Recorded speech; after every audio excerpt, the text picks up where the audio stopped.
আর ধনেপাতা দেওয়ার কারণে যে কোনো তরকারিতেই কিন্তু মশলাপাতি অনেকটাই কম লাগে। ডালটা এদিকে আমার একবারে রেডি হয়ে গেছে। চলো একটু ফুটলে পরেই তারপর নামিয়ে ফেলি। এই যে ডাল আমার একদম রেডি।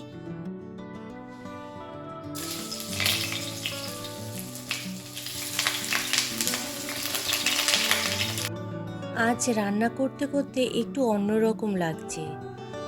কয়েকদিন এত লোক এত আওয়াজের মধ্যে ছিলাম, আজ এই নীরবতাটাই ভালো লাগছে।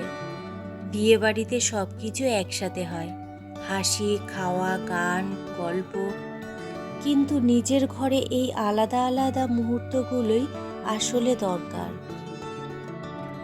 ফুলকপি ভাজলাম কতখানি তেল দিয়ে, আবার দেখো তেল দিয়ে বসাতে লাগছে তরকারিটা। আজ নতুন আলু টমেটো ফুলকপি ধনেপাতা দিয়ে করব ফুলকপির তরকারি।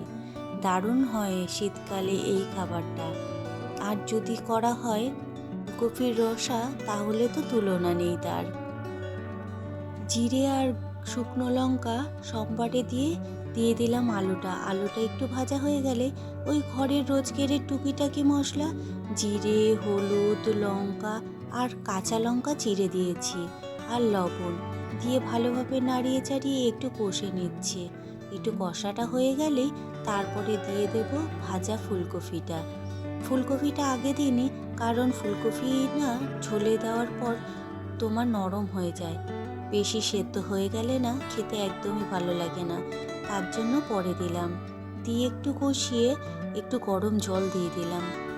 ট্যাঙ্কির জল এখন খুব ঠান্ডা, তাই জল রান্নাতে সবসময় গরম করেই দিই। ব্যাস হয়ে গেছে আমার ফুলকপি রান্না। তারপরেই বাসন ধোয়া রান্নাঘর পরিষ্কার রোজকার যেই টুকিটাকি কাজগুলো রান্নাঘরে সেইগুলোই। সকালে চায়ের বাসন রাই খেয়ে দিয়ে বেরিয়ে গেছে কলেজে, সেই বাসন রান্নার বাসন সবই এখন ধুয়ে রান্নাঘরটা পরিষ্কার করে নেব। কোথাও বেড়াতে যাওয়ার কথা শুনলে যেতেও ভালো লাগে, মন আনন্দে ভরেও ওঠে, কিন্তু বাড়ি ফিরে আসার পর এই বাড়ি পরিষ্কারের কাজটা বেশ তখন কষ্টদায়ক হয়ে ওঠে। প্রতিদিনের রান্নাবান্না সেটা তো থাকেই, কিন্তু ওই যে 4-5 দিন ধরে ঘরটা বন্ধ ছিল, ধুলোবালিতে তো ঘরটা ভরে রয়েছে। চলো তাহলে আজকের ভিডিওটা এখানেই শেষ করছি। তোমাদের যদি ভালো লেগে থাকে তাহলে প্লিজ একটা লাইক একটা কমেন্ট করো আর সাবস্ক্রাইব করে আমার পাশে থেকো।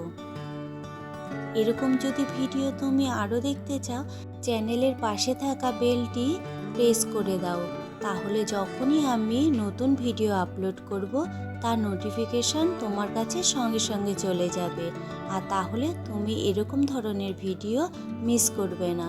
তোমরা সবাই ভালো থেকো সুস্থ থেকো আর সাবধানে থেকো। তাহলে চলো আজকের মতো টাটা।